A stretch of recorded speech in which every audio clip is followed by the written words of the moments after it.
hindi maabot, hindi ka na mangangarap. Ang gagawin mo, paliliitin mo yung pangarap mo. Anong gagawin? Yung sasakyan, ito yung sasabihin mo, wag na tayo magsasakyan. Pwede naman mag-commute. Nabuhay naman nga tayo. Ito yung mga kasabihan ng mangyayari. Naririnig nyo ba yan? 'Di ba, house and lot?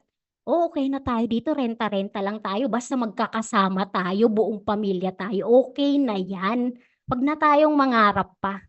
Travel, ay naku, hindi mo na makakita ka nagta-travel, ay sasabihin kaartehan lang 'yan, sayang naman ang gastos.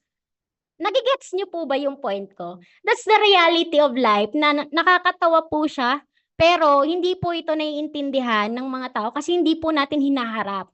Hindi po imposible ang pangarap. Ang kailangan lang natin matutunan po paano po ba ina-achieve yung pangarap. Naiintindihan niyo po ako? Sana po na nakuha niyo po yung point ko. Eto po, tuturuan ko po kayo, mag-goal set po tayo sa lahat po na nakikinig sa akin. Mag-goal setting po tayo. Turuan ko po kayo yung pangarap, gawin nating goal. Kasi kailangan magiging goal mo yung pangarap mo. Hindi lang dapat pangarap lang yan. Gino-goal po yan. Pag goal po yan, meron tayong tinatawag na small goals, may medium goals, may big goals. Kailangan mo siyang hati-hatiin para makuha mo siya. Minsan kasi nabubulunan yung tao kasi nga hindi niya alam kung paano i-organize yung pangarap niya sa buhay niya. Para ngayon po, simple lang. Sa mga first timer po dito, ang small goals po, ito po yung 1 month to 3 months. Pag nag-goal po kayo, kailangan yung goal mo, yung pwedeng ma-achieve sa 1 month to 3 months. Example na lang, sa mga first timer, napakasimple po ng goal mo. Maging part ka ng community, maging member ka. Magkano po ba yung kaninang puhunan na pinakita ni Mentor Tanya? 70,000. Sa kanya po 70,000 para po, 'di ba yung kapalit bahay, pangarap niya. Imagine niyo po, ang pinaka magandang maging goal mo is 'yon, maka-member ka. Sa mga members naman po, kung di ka pa nagvi-VIP, VIP ang i-goal mo, makapag-VIP ka. Sa mga nakapag-VIP naman, i-goal mo naman, mag-upgrade ka ng gadget mo. Small goals lang muna na nasusundan nyo. Sunod naman po, ang medium goal, ito naman po, aabot na po ito ng 6 months to 1 year. Ano po ba yung mga goals nyo for 6 months to 1 year? Ika-classify nyo po yan, kailangan nakalista po yan. Okay? Huwag ka munang mag-goal ng sobrang lalaki. Kasi minsan, pag yun yung ginugol mo, madidisappoint ka kapag hindi pa siya nakukuha. Ay lalagay mo siya din sa category po natin na big goals. Okay? Sa big goals naman po, ito sa sobra na po ito, pwede na po itong umabot ng 1 year to 3 years or 5 years. Diyan nyo po ilagay yung mga, like first car, maganda pong big goals yan dyan. Oo, ilagay mo yan sa big goals mo. Sa mga members po, i-organize nyo po yung mga goals nyo para mas na-excite ka habang ginagawa mo yung negosyo. And para alam mo kung ano na yung nagiging improvement mo sa sarili mo. Okay? Ito po yung tamang pag-goal set. May tinatawag tayong SMART goal setting. Okay, ano yung SMART goal setting? Napakasimple, S specific. Specific dapat yung goal. Ang dami kasi nating gusto sa buhay. Tama ba? Marami tayong gusto sa buhay. Ako kasi ang dami ko talagang gusto. Ang kailangan mong gawin, maging specific ka kung ano muna yung uunahin mo. Bakit? Kasi ang mind po natin, hindi po yan nagfa-function pag marami. I mean, hindi po niya na-distinguish alin ang uunahin niya. Kailangan meron kang specific na uunahin mo talaga sa goal mo. Okay? Sabi ko nga sa mga hindi pa po member, yung pang-member mo lang muna, doon ka muna mag-focus. 100% lagyan mo yan ng energy. Sigurado po kung makukuha mo yan. Okay, measurable. Kailangan, kumbaga, alam mo kung kailan siya makukuha. Kaya nga, classify na po natin yung goals nyo. May small goals na tayo, may medium goal, big goals. Para dito po, mame-measure mo kung kailan mo siya makukuha yung goal. Alam nyo, napakadali lang naman talaga tong kunin. Kung magiging organized ka lang, kung ano yung mga gusto mo sa buhay mo. Sunod naman, attainable. Kailangan yung alam mo sa realidad, yung kaya mong makuha. Okay? And yung relevant or realistic are dapat makatotohanan yung goal mo kasi baka nangangarap ka ibabagay mo siya sa level mo yung pangarap mo. But I'm not saying naman na hindi ka mangarap ng malaki. Nandun na po tayo, papunta tayo sa dulo. Ang dinediscuss ko po sa inyo ngayon, yung tanong nyo, mentor, paano ako makakapunta dun sa dulo? Dun sa pinaka-goal ko. Ito na po yung step by step na gagawin niyo. And last time, yung last po, timely or time-bounded, ibig sabihin may deadline po dapat lahat ng goals. Okay, lahat po dapat may goal, yung lahat ng deadlines po natin, yung lahat ng goals natin dapat laging may deadline. Okay, napafollow nyo po yung tinuturo ko po sa inyo. Okay, next naman, ayan. Eto, yung susunod naman nating part is yung saan ba natin kinukuha yung pera? Income ba? Okay? Eto po para mas maging maintindihan nyo, paano po ba tayo kumikita? Ito po may mga pwede kayong pamilian. Number 1 is employment. Okay? Pwede po tayong magtrabaho. O, sino po dito yung mga nag-work? Ayan. Ito po yung unang source of income po natin, employment, pagtatrabaho. Yung sunod naman po dito, karamihan po sa atin, ito yung una nating option. Ako po, nung bago po ako, ang goal ko noon dati, nung hindi ko pa to nakikitang itong business natin, magtatrabaho. Ang alam ko po, pag maganda yung course mo, maganda din yung trabaho mo, gaganda yung buhay mo. Yun po yung alam ko dati. Kaya nga po ako nag-engineer. Diyan po yung unang source of income na alam ko. Eto, pwede nyo pong gawin. Ano yung susunod? Celebrity. O, pwede po kayong mag-artista. Sino po dito yung pwedeng maging artista? 'Di ba yung mga artista po kumikita ng malaki. Kaso nga lang, kailangan kailangan maganda ka, pogi ka, at saka may talent. Kasi sino po dito yung feeling niya papasa siyang maging artista? O, pwede po kayo dyan. Mag-apply po kayo sa feeling artist. Oh, and syempre po pwede, next naman, pwede po kayo sa maging katulad ni Manny Pacquiao, boksingero, 'di ba? Magpabugbog ka muna bago ka kumita ng milyon, 'di ba? Yun. Siyempre po, etong dinidiscuss ko po sa inyo para maintindihan nyo, since may pangarap ka, kailangan natin ng pera, kailangan natin ng income. Ang question, saan natin kinukuha yung pera? Ito na po yung dinidiscuss ko sa inyo. Mamili ka na lang po kung saan po kayo. Sunod naman po, traditional business. Sa traditional business po, ay may mga negosyante po ba dito? Ang concept ng traditional business, pag maliit ang puhunan mo, maliit din po ang kikitain mo. 'Di ba? And pag malaki po yung puhunan mo, malaki din po ang kikitain mo. Ang ito po may mga yumayaman po dito sa traditional business. Meron po 'yan. Marami po ditong yumayaman. Ang pinaka-concern lang natin, hindi po ito pwede sa lahat. Bakit? Dahil po sa puhunan. 'Di ba? And yung iba, mataas ang risk pagdating po dito sa traditional business. Bakit? Pag wala po kayong experience sa traditional business, ang tendency po niyan, mataas po ang average na malulugi ka. Given po ito sa mga nagpaplano pong magnegosyo, alam po nila na malulugi sila. Uulitin ko po. Kapag gusto nyo pong magnegosyo, ang mga negosyante po, bago po yan pumapasok sa negosyo, sa mindset po nila, alam na po nila na may chance po na malulugi. Pero willing pa rin po silang gawin po ito. Bakit? Kasi gusto nila na mas malaki ang kikitain nila. Okay? Next naman po is online business. Ito po, pinaka sikat na po itong ginagawa po natin, ang pag-online business. Maganda sa online business kasi gadget lang po ang gagamitin mo, 'di ba? Pwede ka na pong magnegosyo. O, 'di ba? Marami na po, lalo na po nung 2020, nung nagka-pandemic, naging open na po yung mga tao pagdating sa online business. Dito na din po pumapasok yung multi-level marketing business or network marketing business. Bakit po maganda ang multi-level marketing business or network marketing business? Simply because small ang capital niya pero big ang kikitain mo. Uulitin ko po ulit. Maliit ang kapital pero malaki po ang kikitain. Bakit? Yung concept kasi po nito, buo na po ito. Ginagamit po nila dito yung tinatawag na leverage. I-discuss ko po yan mamaya. maiintindihan nyo bakit maganda po ang multi-level marketing or MLM business. Ayan. Okay, napa-follow nyo po. Bale, yan po yung pwedeng maging source natin para makuha natin yung income na kailangan po natin para makuha natin yung mga pangarap natin sa buhay natin. Okay, nakapili ka na ba dyan? Ano yung gusto mong gawin? Okay, ito po yung income flow natin. Ipapakita ko po sa inyo to.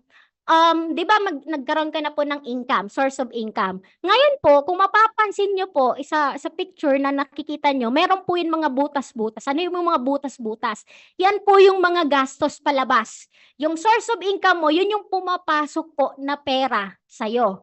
Ito pong mga butas, ito yung lumalabas. Ano po ba yon? Sa source of income mo, yan yung food mo, yung bills, transportation, yung mga rent, nandyan na po yan lahat. Okay, other expenses, ang daming butas. What if po, yung source of income mo, 20,000. Yung mga butas po, wala pa yung utang, other expenses. Paano po yung butas mo pumapatak ng 30,000 a month? Kaya kailangan computed nyo po yan para alam nyo yung pumapasok at lumalabas. Ang pinaka-goal natin, mas malaki po ang pumapasok kaysa sa lumalabas. Dito po papasok, bakit kailangan po natin ng side hustle, extra income? Kung hindi ka pa open, this time po, ang gusto ko pong mangyari maintindihan mo, hindi ka makakaalis sa sitwasyon ng buhay mo kung hindi mo po ito maiintindihan. Kaya you need to open your mind para itong dinediscuss ko po, ma-absorb mo. Ang question ko po sa inyo, habang nakikinig kayo, nangyayari po ba tong lahat ng mga sinasabi ko? Yung naririnig nyo po ba? Ito po ba ay reality po natin? Reality po ba yan? Tama po ba ako na alangan naman po, huwag kang kumain? 'Di ba? Sige, subukan mo. Dalawang araw, isang araw nga ata, hindi mo nakayanin na hindi ka kumain eh. Ang 2 araw. Kaya nga po, imagine niyo po hindi po madaling magkapamilya. Bakit? Kung sarili mo pa lang, hindi mo kayang buhayin, mandadamay ka pa. Kaya nga po, kailangan mag-isip po tayo ng maayos, hindi lang po puro puro love. Kumbaga, balansehin po natin kasi this is the reality of life. Hindi lang po ito tinuturo sa eskwelahan, kaya nga po hindi natin to alam. Sa totoo lang, hindi naman po talaga mahirap yumaman eh. Madali naman pong yumaman kasi may nagtuturo, may nakakagawa, may nagtuturo, may kayang pag-aralan. Nagkataon lang, hindi natin alam itong mga to kasi hindi naman tinuro sa eskwelahan. 'Di ba? Wala namang school na nagturo na, o sino dito yung gustong yumaman? Wala eh.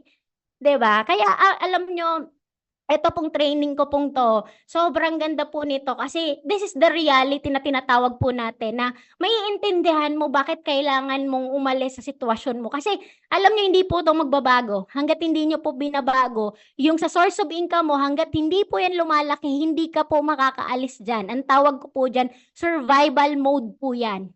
Yan po yung buhay ng nagso-survive lang paulit-ulit. Kailangan yung damihan, yung source ng income mo para maging okay yan. Okay? And syempre, next topic ko po is why network marketing. Dito na po tayo. Pag narinig mo ba yung networking, ano po ba yung pumapasok sa'yo? Diretsahan po tayo. Negative o positive, pwede po mag-comment kung ano. Pag sinabing networking, alam mo dati nung first timer ako, net pa lang net parang naririnig, tumatakbo na yung tao. Ganun ka. Hindi ko alam bakit ganun. Is comment nyo, scam, ano bang alam nyo sa networking? Yung iba, may 3 klase po na tao pagdating sa networking. Ito po yung number 1, uninformed. Pag tinanong mo ano yung networking, ang may sasagutin sa'yo ng mga uninformed, ano yun? Internet? Yun yung mga sagot ng mga uninformed. Kaya madali mong tingnan ng isang tao kung uninformed ba siya. Kasi sa tanong pa lang, may sagot na siya, doon mo maiintindihan. Meron tayong tinatawag na misinformed. Okay, ang mga misinformed, ito yung mga taong nakwentuhan lang. 'Di ba? Alam mo, sample na lang, yung kaibigan mo, na-scam. Kinuwentuhan ka, syempre kaibigan mo yun, ikwento na sa'yo na, alam mo, yung mga networking na yan, hindi yan maganda. Syempre ikaw, wala ka naman talagang idea. Anong gagawin mo? Since kaibigan mo, pinagkakatiwalaan mo, maniniwala ka. Kapag may lumapit sa'yo, na networking. Ay, ayoko niyan, scam yan. Pero ang tanong, alam mo ba talaga? Napag-aralan mo ba talaga? Ang tawag natin sa kanila, mga misinformed po sila. And syempre, yung last po, ito po yung informed. Pag sinabi pong informed, ito po yung mga tao na ito po yung ginagawa. At dito po sila, dito, kumikita po talaga sila dito. That's ang tawag po dyan, mga informed na tao. Kaya sa inyo po ito pong ginagawa natin, ini-inform ko po kayo para kapag merong mga tao na sinasabihan kang pangit yan, meron ka na ngayong masasabi. O, di ba? Nag-aral ka na, sabi mo, ito po yung tinuro po sa amin ni Mentor Nins. O, di ba? Eto, turuan ko po kayo. Bakit maganda network marketing? Number one is the leverage. Alam niyo po ba na ang mga negosyante, ang ginagamit ng mga negosyante na system, kung hindi mo pa alam, is the leverage. What is leverage? Multiplication po yan ng sarili mo. Paparamihin mo sarili mo. May tinatawag tayo yung law of singleness. Ito yung pag nagtrabaho ka, isa 4 quadrant po ito, sariling effort mo lang. Magtatrabaho ka ngayon, kikita ka ngayon. What if pag nagkasakit ka, wala ka ng kita? Ang maganda po sa leverage concept, kasi simple lang po sa leverage eh. Anong tawag nito? Kahit naman, alimbawa, sample na lang ganito. May tindahan ka. Siyempre, pag restaurant na lang, pag nagtayo ka po ng restaurant, siyempre po magre-recruit ka din po ng mga tao mo, tama ba? Kailangan magkukuha ka ng cook, kukuha ka ng waiter, kukuha ka ng guard, tagalinis, alangan naman po ikaw lahat yun. Hindi naman. Kailangan, kaya magre-recruit ka pa rin, kukuha ka ng tao. Normal po yung pagkuha ng tao. Kukunin mo, hindi pwedeng ikaw lang yung magtatrabaho. Yun po yung concept ng leverage. Sasahuran mo sila, and then, yung malaking income sa'yo kasi ikaw yung boss. Ngayon, pag si boss nagkasakit, okay lang, walang problema. Tatakbo yung negosyo. That's the leverage concept. Kaya po, maganda po talaga to. But sabi ko po sa inyo kanina, kung magta-traditional business po kayo, kasi sine-explain ko naman pong nasa negosyo ang pagyaman, pwede naman. Kaso nga lang sa traditional business, marami kang dadaanan dyan na experience. Mataas po talaga yung risk po doon na malulugi ka talaga dyan kasi dadaan ka sa experience eh. Ganun po yan. Tsaka meron tinatawag na competition pagdating po sa traditional business. Hindi po pwede dyan na magkaibigan kayo kasi halimbawa nagtayo po kayo ng ang computer shop, alangan yung kaibigan mo magtatayo din siya ng computer shop sa katabi, sa malapit, edi may competition na sa inyong dalawa. 'Di ba? Sa traditional business gano'n po siya. Oo, yan po yan. Ang maganda po dito sa network marketing business, sa networking na sinasabi po natin, dito po yung concept po nung traditional business, yung mga nagfa-franchising business, yung alimbawa SM, BDO, lahat po yan.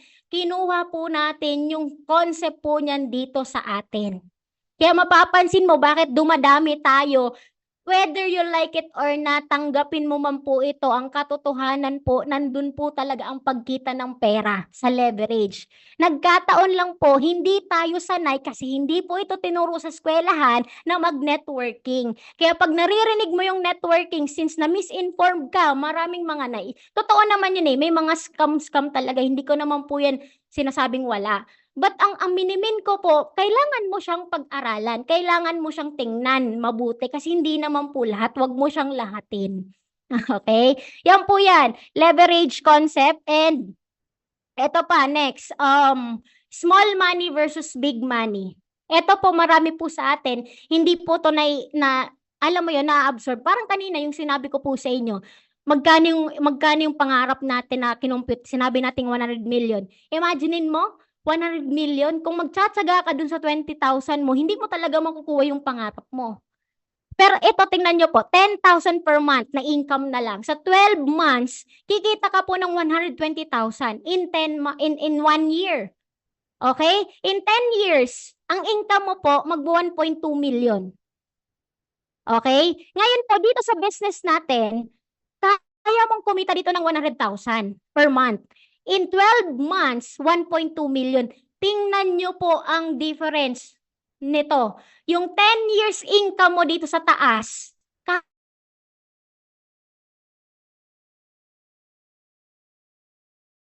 natin. Kaya po kailangan marunong kang tumingin ng small money sa big money. Kasi sa 10 years mo, 12 million na po yan. Take note, same effort, nagsisipag po kayo. Hindi naman po pwede, 10, di ako dito magsipag. Hindi ganun eh. Lahat ng effort, time, ilalagay mo lahat, sakripisyo, nandyan lahat. Ang point ko po, kapag hindi nyo po nakita at na-classify, hindi nyo po ito naintindihan, magsisettle ka po kung ano po ang buhay mo ngayon. Ang gusto ko pong mangyari today, gusto ko ma-open yung mind mo na may pag-asa ka eh. Kailangan mo lang tong maintindihan. Kasi ako po, graduate po ako ng engineering. Nung naintindihan ko po ito, maniwala po kayo sa akin, as in pinaglaban ko po sa mama ko. Sabi ko, ma, ito gusto kong gawin. Ayaw ng mama ko, bakit? Siyempre, ikaw ba naman pinangutang ka para graduate ka eh? Papayag ba yun na ito yung pupuntahan mo? Hindi. Alam nyo, nilagawan ko talaga yung mama ko. Sabi ko, ma, sige na, ito yung gagawin ko. Hindi talaga ako nagpapigil na ito yung gawin ko. Kasi ako yung nakakita. Ako yung nakaintindi. Ako yung nag-attend ng training. Hindi naman yung mama ko. Nagigets ko naman yun eh. Kasi yun yung naging nakasanayan. Yun yung mindset ng meron ang mama ko. Kaya ganun siya mag-react sa akin. But gusto ko ng pagbabago ng buhay. Gusto ko makuha ko yung mga pangarap ko sa buhay ko. And numbers don't lie. Ito po, 'di ba kanina nag-compute kayo ng pangarap nyo, tama ba? Gawin nyo po 'yan sa pag-after nito na training, gumawa po ulit kayo para mas maintindihan niyo yung pino-point out ko. Hindi po masamang mangarap, sabi nga dream big dreams. Bakit po nawawalan ka lang ng pag-asa sa compute? Paano ba makuha yung pangarap mo? Okay? Kaya maganda po ang network marketing. Bakit? Kasi kaya mong kumita ng 100,000. What if 1 million a month ang kinikita mo? Nakaka-excite kasi 12 million po yan. Nakakatipid ka na po dito ng oras. Alam mo, pinakagusto ko dito? Imagine niyo po ang natipid natin dito, time. Sa totoo lang, time ang natitipid na. Ang pinaka-importante sa lahat yung oras. Kasi po hindi naman natin alam anong mangyayari sa atin eh. Kung pagpapatagal ka pa, anong mangyayari sa'yo? Kailangan mo tong maintindihan. Hindi na lang po yung pera, tanggalin ko po yung pera. Itong 10 years na lang. Lilipas yung 10 years mo. Parang sample na lang, dalawa tayo. Ikaw after 10 years, 1.2 million sa'yo. After 10 years ko, 12 million sa akin. Di ba parehas naman tayong nabuhay sa mundong to? Parehas naman tayo ng mga ginagawa. Parehas naman tayo tao. Pero bakit ganon? Kaya magtatanong ka, bakit may yumayaman? Hindi naman, swerte ba sila? Hindi, walang swerte. 'Di ba? Walang ganun, malas ka ba kasi ganun yung buhay mo? Hindi, walang malas eh. Ikaw gumagawa ng buhay mo. Kaya today, this is a blessing na nakikinig ka sa akin today kasi ang pinaka-purpose ng training ko, i-open talaga yung mind mo na maintindihan mo talaga na bakit hindi mo nakukuha yung goal mo kasi may rason yan eh. Kailangan mong malaman lang kung ano yun para mabago mo siya. Okay? Yung next naman po, ito, pinaka-favorite ko po ito, na 40 years plan. Bakit? Saktong-sakto po ito nung graduate ako. Kasi, pag nag-work po kayo, sa work po tayo. I-clear ko lang po, I'm not against sa employment ha. Okay po yan na work. Maganda po yung nagtatrabaho. Ang gusto ko lang pong ipaintindi sa lahat, may pangarap tayo sa buhay natin at kailangan natin makuha yung pangarap natin. Para maging clear po tayo, okay? Okay, 20 years. Pag nagtrabaho po kayo, may tinatawag tayong retirement. Magre-retire ka. Okay, mag-work ka in service, 40 years in service. Grabe, di ba? Pinaka-pan po ito eh. Lahat naririnig ko to. Alam mo yan, yung proud na proud sila pag nag 40 years na eh. 40 years in service sa work. After that, 60 years old, magre-retire ka na. Pag retire mo, may marireceive kang malaking pera, tama? Retirement, ano nga tawag doon? Nakalimutan ko. Yung mama ko kasi buhay niya to eh, kaya alam ko to eh. Okay, magre-retire ka, ganon, 20 years. Ngayon, sabi ko, kung ito yung magiging program ko sa buhay ko, sabi ko, grabe no, maghihintay ako ng 40 years bago ko malaman kung yayaman ako or hindi. Ang first question dito, pagka nagtrabaho ka ba, tanong ko po sa inyo, pag nagtrabaho po ba madali o hindi madali? Ano sagot niyo po? Pag nag-work po ba kayo, madali o hindi madali? Na mahirap po ba? Banggitin ko na yung hindi madali. Okay, hindi din po madali. Ngayon, pag nandito po kayo, hindi ko lang nalagay sa slide ko. Pag nandito po kayo sa network marketing, we have a game plan na pwede mong kunin ang pangarap mo within 5 years. Ibig sabihin, 20 years plus 5 years, that's 25 years old. Ano pong, imagine niyo po 25 years. Dito po, 40 years. Ang question, parehas po bang mahihirapan kayo? I'm not saying pag nag-join kayo dito, hindi kayo magkakaroon ng challenge. It's just the same. Mahirapan ka din dito kasi first timer ka. But ang point ko, guys, wake up. Anong gusto mo? 60 years old, malalaman mong yayaman ka, o 25 years na malalaman mo kung yayaman ka o hindi. This is the reason why bakit po ako nag-full time. This is the reason why hindi ako naging engineer kasi numbers don't lie. 25 years po. 25, malalaman mo na kung yayaman ka or hindi. 'Di ba? Parehas lang naman ang concept eh. Mahirapan po kayo parehas eh. Ang question nito, sigurado ka bang makakarating ka sa 60 years old? Gaano ka sigurado? Close ba kayo ni Lord? Para alam mo kung makakarating ka sa 60 years old? Hindi natin alam kung ano pong mangyayari sa buhay natin. Ang point ko, bakit mapapatagalin? 'Di ba? Ano ba naman po yung 5 years? 5 years mong ibigay po. Ako, nung nag-join po ako dito, sabi ko sa sarili ko, hindi kita titigilan. 5 years, 5 years. Ibibigay ko yung best ko. Pero 3 years pa lang po, nakuha ko na yung first million ko. Sobrang focus po ako nung nag-start po ako dito. Literal po, tinitingnan ko po yung improvement ko. First year ko, 200,000 yung income ko. Sa second year ko, nag-300,000 ako. Okay na, hindi pa naman tayo mayaman pero nag-i-improve na tayo. Sa third year ko, nagkalahating million ako. Yung 2 years income ko, kinikita ko na lang siya ng isang taon. Pagdating ng fourth year, yung 3 years na naging income ko, kinita ko ng isang taon na lang. Sabi ko, grabe, ang ganda nitong negosyo. Sa umpisa lang naman yung challenge kasi hindi ka marunong eh. 'Di ba? Pero pag naintindihan mo 'tong concept na 'to, ako magsasabi po sa inyo, mamili ka po, magsasayang ka ng buhay mo ng 40 years o 5 years na lang. Kasi ang mindset ko noon, kung hindi ako maging successful after 5 years, di mag-i-engineer ako. Nandiyan lang naman yung board exam, magbo-board. Yan talaga po ang sinabi ko sa mama ko. Ganun ko siya pina-pay in sa akin. Sabi ko, "Ma, pag hindi ako dito naging successful, sige, diyan ako sa gusto mo."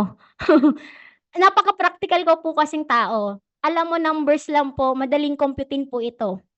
And 'pag ito naintindihan niyo, itong 40 years plan, ay hindi ko naman po sinabi sa mga nag-aaral na 'wag na kayong mag-aral. Gusto ko lang pong ipaintindi sa inyo 'to, itong 40 years na 'to kasi, mas masarap pong pumunta ng Boracay na 25 years old ka. Malay mo, hindi ka pa 25, malay mo mga bata meron dito nakikinig sa'kin 18 years old, imaginin mo mga after kahit 2 years pa yan bago ka magkasasakyan, okey lang 20 years old ka pa rin, 'di ba? Nasa mindset lang yan, eh. Kaya kumbaga itong business na 'to sobrang ganda po nito kung iintindihin mo lang talaga. Kaya it's either maging misinformed ka or maging informed kang tao. Take note, ilang years ka na sa work mo. Kung ikukumpara mo, ito, naku sabi ko sa'yo, mas maiintindihan mo na sobrang ganda po nito. And eto po, wealth formula. Ano po ba yung wealth formula natin? Simple lang.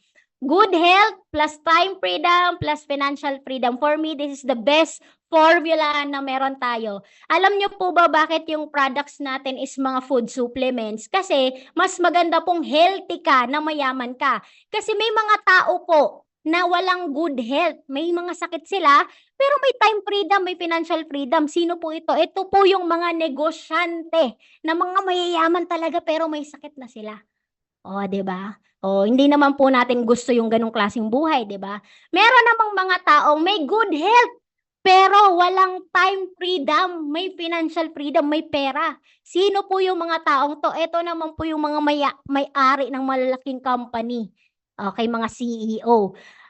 Good health, may pera, pero wala silang oras sa pamilya nila. Ay, yung time freedom hindi nila nakuha kasi nagugugol na po yung oras nila sa negosyo nila, hindi puwedeng pabayaan. Okay, yung iba naman, good health, check sila, may time freedom sila, may oras sila, pero wala silang pera. Sino kaya yung mga taong 'to? Ito po yung mga tambay, yung mga mga bat, alam mo yung palamunin, mga batugan. Yan mo sila, may good health. Oo, wala silang iniisip pagdating sa oras. Wala silang pera, sila po yun. Anong gusto mo dun? 'Di ba? Dito po sa atin, may good health ka na, darating ang time, magkakaroon ka ng time freedom na 'pag may, kumikita ka na ng malaki, ikaw magde-decide kung kailan yung pahinga mo, kailan ka magtatrabaho, yung sinasabing holiday, kahit isang buwan ka mag-holiday pwede. Ikaw na yung mga magde-decide nun. Okay, financial freedom. Alam mo yung financial freedom, yung tipong 'pag nag-order ka, hindi mo titingnan yung presyo, ang titingnan mo yung gusto mo.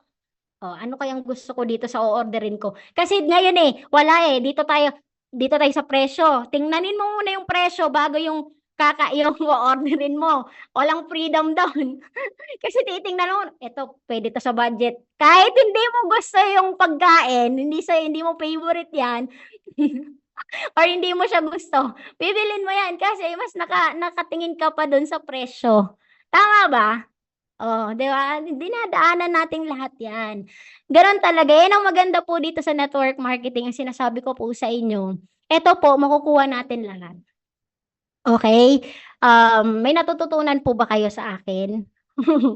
Ayan, marami po ba kayong natututunan? Sana po mas maintindihan yung pinaka-purpose po natin is maintindihan niyo bakit maganda yung network marketing, bakit ito yung pipiliin natin. Again, etong training na 'to, lagi ko po ito lang ata yung ina-attendan kong training noon nung bago po ako. Basic training lang kasi actually po itong training kong 'to, ito lang po puwede ka ng maging successful dito sa sinasabi ko kasi ito lang din naman ang ginawa ko. Bakit ako kumita ng first million ko? Favorite training ko nga 'to, kasi nandito na po lahat ng kailangan niyo para maging, alam mo yun, yung confidence level mo pagdating sa negosyo tumaas talaga. Kaya kahit sino pong kausapin ko, kaya ko silang kausapin kasi alam ko po yung ginagawa ko, okey? And ayan, may natutunan next, dito tayo sa success formula. Ayan, bibigyan ko kayo ng mga na mga puwede niyong, gamitin pagdating sa paano kayo magiging successful sa buhay. Alam mo, engineer talaga po, may mga formula akong ginagamit. Mas madali po kasi sa akin kapag may ganito ako, mas madali ko pong nasusundan yung ginagawa ko. Eto, for success formula, eto po ginamit ko po ito at ginagamit ko, tinuturo ko po ito lagi, i-she-share ko po sa inyo. Eto mga add-on ko na po ito sa training na 'to kasi ito, galing na po ito sa personal experience ko. Tandaan niyo po ito, i-apply niyo po ito sa life niyo kasi this is very effective. Right mindset, 'pag meron kang tamang mindset, meron kasi tayong tinatawag na maling mindset, oo. Sa totoo lang po, ang pinaka-journey natin dito is ma-unlearn natin yung mga akala mong tama, akala mong okey sa'yo, okey? Kasi po alam niyo po ba, may kwento kasi yan, actually may training kasi talaga ako dito sa ang tawag ko dito mind shifting, another training ko yan. Ine-explain ko talaga paano nagkakaroon ng mindset ang isang tao kasi galing po yan kung saan ka pinanganak. Kumbaga, halimbawa, kung ang parents mo nagtatrabaho, ang magiging mindset mo talaga is nagtatrabaho din. Parang ako, yung mama ko nagtatrabaho, anong ipapasa niya sa akin na mindset? Siyempre kung ano yung paniniwala niya sa buhay niya, ipapasa niya dun sa akin yon. Nage-gets niyo? Kaya right mindset, 'pag may right mindset ka, katumbas po niyan right action. Siyempre po 'pag tama yung mindset mo, tama din yung galaw mo. May tinatawag tayong result. 'Pag nagkaroon ka ng tamang action, magkakaroon ka ng tamang resulta din. Ngayon kung mapapansin mo, bakit po hindi mo nakukuha yung resultang gusto mo? Alam niyo ang ginagawa ko lang 'pag hindi ko nakukuha yung resulta, ang ina-adjust ko po yung mindset ko. Merong mali sa mindset ko. Kasi parang ganito po, sa mga first timer po, kung ang mindset mo negative, sabihin natin misinformed ka, sabihin natin, "Ay scam 'yan, ay hindi ko alam mo parang sabihin natin yung mindset mo, "Baka hindi ko 'yan kaya, baka walang maniwala sa'kin, baka hindi ako maging successful dito." Pansinin mo ang mindset mo kapag gano'n ka, tingnan mo anong action mo. 'Di ba wala? Kasi bino-bombard mo yung mind mo ng negative. Ang magiging action mo, wala din. Anong magiging resulta mo? Eh, di wala din. Kasi puro ka baka, baka ganito, baka hindi ko kaya. Balik na rin kaya natin yung paniniwala mo, yung mindset mo.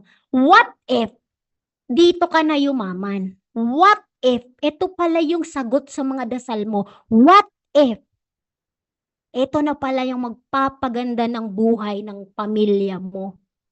'Di ba 'pag gano'n ang mindset mo, positive, ano yung magiging action mo? Gagawa ako ng paraan.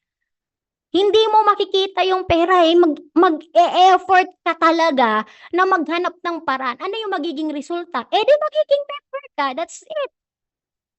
'Di ba, napaka-basic. Kaya sa akin po, sa tagal ko na po sa ginagawa ko, alam ko po kung paano nag-iisip ang tao, kung paano siya, kasi may resulta, eh. Kaya madali lang po itong ako 'pag meron po akong gusto sa buhay ko, may goal ako, 'pag hindi ko nakukuha, ang lagi kong chine-check yung mindset ko. Ano ba sa mindset ko yung hindi tama? Kailangan kong baguhin yun, kasi 'pag hindi ko binago, hindi magbabago yung action ko. Matic po yan, that's automatic. Sobrang matic po ito. Kaya nga po itong training natin, ano po bang ginagawa natin? Ina-align po natin yung mindset natin. Kasi 'pag na-align niyo po yan, sigurado po ako, yung action niyo mag-iiba, yung resulta mo mag-iiba na din. Makukuha mo na yung mga gusto mo. Yan po yung success formula natin. Isa pa na formula ang ginagamit ko, 90% ng success po is nanggagaling po ito sa mindset, sa character and attitude mo. 10% po dito skills na. Okay, may mga training tayo sa skills, but kahit po yung 10%, importante po yan.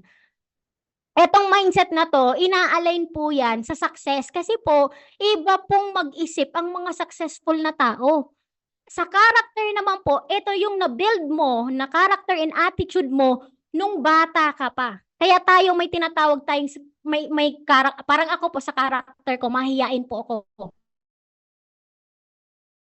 Nung nagsimula po ako sa negosyo, as in po sobrang mahiyain po ako.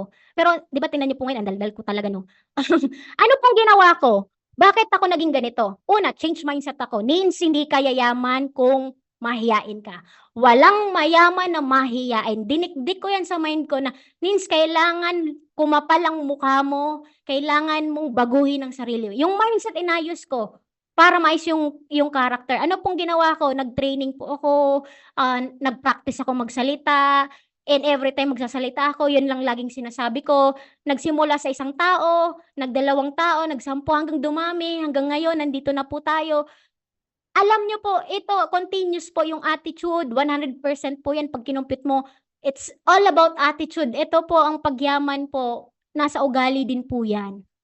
Kaya nga po minsan kahit anong galing meron ka, kapag hindi po natin 'to na-align, this is the 90%. Napakaimportante po nito sa success na kailangan po natin. And ang maganda po nito, sa training po natin, dine-develop po natin yung mindset, yung character, yung attitude mo na maging tamang tao ka para dun sa pangarap mo. Nire-ready po natin 'yan. Itong training po natin, it's part of the 90%. Kaya every time meron kang gagawin, tinitingnan mo 'yan, kasi nagdadagdag. Kung ngayon medyo, kulang ka pa dito, magdadagdag 'yan habang tumatagal po, dadagdag 'yan hanggang mabubuo mo po 'yan. Ang pagsasalita po, may training tayo sa skills, yung may training po diyan ang community natin pagdating sa skills training. Madali po 'yan aralin 'pag ginusto niyo. Sobrang dali po niyan. Etong sa 90%, ikaw na 'yan. Kasi hindi po natin kontrol yung sarili mo, yung utak mo, ikaw naman po nag-iisip, 'di ba? Puwede po kaming magturo, ako ngayon po nagtuturo po ako sa inyo bakit maganda ang network marketing, bakit maganda po yung negosyo natin. Pero po kung sarado pa rin ang isip mo, kahit gaano kaganda na po nung training ko, kahit po yung presidente pa po ang mag-training po sa inyo, hindi po magbabago 'yan. Ikaw at ikaw lang po ang puwedeng magpabago ng buhay mo. Ikaw lang mag-o-open ng mind mo. Kaya nga 'di ba kanina bago tayo magsimula, sabi ko, kung meron ka, kailangan mo munang maging empty cup. Kasi 'pag empty cup, mas maiintindihan mo yung sinasabi ko, 'di ba? Okay, and next naman po, training. Kailangan po natin ang training. This is the foundation. Ako po, sobrang love ko po ang training. Nung nagsisimula po ako, I drop everything. Basta training, lagi po akong nag-a-attend. Nag-aaral pa po ako that time, nag-a-absent po ako sa school. Ito po pinipili ko. Pag sinabing may training, talagang pupunta po ako lagi. Napakaswerte nyo po kasi ang training ngayon nasa online, cellphone na lang ang ginagamit mo. Kaso nga lang, pag hindi ka pa align sa success, kahit cellphone na nga lang, nakikinig ka na nga lang, maski ano-ano pang ginagawa mo. Hindi ka pa nakafocus. Paano ka matututo? Kailangan po, eto kasi, bakit kailangan laliman mo yung alam mo sa negosyo natin? Para kahit anong challenge, kayanin mo. Kasi babatuhin at babatuhin ka po ng challenge dito, hindi po pwedeng hindi. Ngayon, parang building yan. Kung gaano kataas yung building, ganon kalalim ang foundation yan para pag kahit yan lumindol, bumagyo, hindi po yan matutumba, parang ikaw. Kaya nga po ikaw, kailangan mo mag-training para pag lumabas ka, nag-present ka ng negosyo sa mga prospect mo, kahit ilang negative pa yan, hindi ka maaano kasi alam mo yung ginagawa mo. Kaso nga lang, pag hindi ka nag-training, konting makarinig ka lang ng hindi na magjo-join yung prospect mo, natatamaan ka. Bakit? Mababaw yung foundation eh. Sobrang babaw. Kailangan laliman mo siya. Parang sa mga sa mga baguhan po dito, sa mga first timer, eto po laliman niyo po kasi pangarap mo yan eh. I-remind ko po kayo, ang pinag-uusapan natin dito, pangarap mo. Hindi pangarap ko kasi whether you like it or not, ako po, ginagawa ko yung part ko para sa pangarap ko. Pero ikaw, ano pong ginagawa mo? Ibig ko pong sabihin, itong pinag-uusapan natin, it's para po ito sa'yo. Hindi po ito para kung kanino mang tao, hindi po ito para sa nag-invite sa'yo or sa sa nanay mo. Hindi, ikaw to eh. Kahit sino ba naman, hindi naman pwedeng payamanin ka ng kahit sinong tao eh. Ang magpapayaman sa'yo, sarili mo lang naman. Kaya bakit kailangan nag-a-attend po kayo lagi ng training? Lalo na po, kung hindi mo pa nakukuha yung pangarap mo, lagi kang nandyan. Ang training po, drop everything lagi yan. Pag ulit-ulitin mo siya, kasi kailangan mo siyang maintindihan. Okay? Kaya bakit kailangan nag-a-attend ng mga events, mga trainings?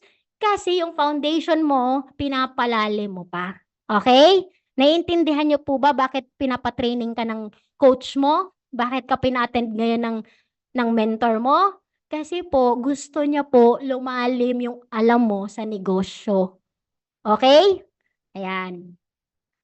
Ito po, circle of influence. Napaka-importante po kung sino po yung lagi nyo pong kasama. Yung 5 taong close mo. Sino ba yung 5 taong close mo? Lista mo. Alagaan mo yan. Bakit? Kung sino po yung 5 taong close mo, kung sino sila, yan ka. Sabi nga 'di ba sa school, kung sino po yung mahilig sa basketball, yun po yung magkakasama. Kung sino po yung mga mga maaarte, sila din yung magkakasama. Sino yung mga mahiyain, pansinin mo sa eskwela 'no, kumpul-kumpul sila 'no. Sila yung magkakasama, 'di ba? Kasi ang pinakamalupit pa nito, halimbawa, hindi ka naman maarte, 'pag nadikit ka dun sa mga maaarte, bigyan mo po yan ng mga ilang months, naku, automatic po maa-adapt mo siya. Kasi tayo gano'n tayo, unaware ka diyan. Kaya kumbaga, halimbawa eto sa mga first timer na lang po, halimbawa nabubuhay na ngayon yung pangarap mo habang nakikinig ka sa akin. Napunta ka na naman dun sa kaibigan mo na wala namang pangarap, negative pa, mamaya po niyan idi-discourage ka po niyan. Ako na po nagsasabi sa'yo. Kaya kung gusto mo na yung pangarap mo pangalagaan mo, ay wag ka pong lalapit, wag mong ikukuwento yan sa kanya kasi hindi mo naiintindihan, pangarap mo yan, hindi yan pangarap ng kaibigan mo o kung sino mang tao, kundi pangarap mo yan. Iingatan mo yung pangarap mo. Kaya pag ikaw nandito na sa negosyo natin, magbabago na yung circle of influence mo. Bakit? Ang mga kasama mo ngayon, mga business partners mo, may mga pangarap sa buhay kagaya mo. Mas masarap kasama yung mga taong kaparehas mong mag-isip. Huwag kang mag-alala. Kung yung mga kaibigan mo mapapalitan mo, dapat matuwa ka kasi this time, ang mga kaibigan mo, ang mga kasama mo, kaparehas mong may pangarap sa buhay. Okay? Kaya ang coach mo, ang mentor mo, bagong circle of influence mo yan, dapat yan yung lagi mong kausap. Kailangan alam nyo, mas maganda lagi mo talaga yan, mga positive na kausap, dapat ang nakakausap mo. Pero guys, ibabalanse ko lang, Kasi baka gawin nyo, baka masisipo ako dito sa training ko na sabihin mo sa kaibigan mo, sabi kasi ni Mentor Nins, hindi na kita kausapin kasi negative ka. Hindi ganon. Ang gagawin nyo po, ganito, tuturuan kita ng technique. Pag meron kang tao na medyo hindi align sa gusto mo, huwag ka lang bumabad. Pwede kang makibag-hi. Hello, ay, kamusta? Uy, friend, medyo busy kasi ako ngayon, may gagawin ako. Sige, next time na lang tayo kwentuhan ha. O, ganun lang. Paswabe naman po tayo sa, baka kasi hindi ka na namansin. O, ganun. Kumbaga po, ayusin lang po natin. Magsasabi ka lang ng maayos. Sabihin mo lang, busy ka, meron kang ginagawa. Uy, sige, next time na lang ha. Oh, yun pala negative eh, 'di ba? Bibigyan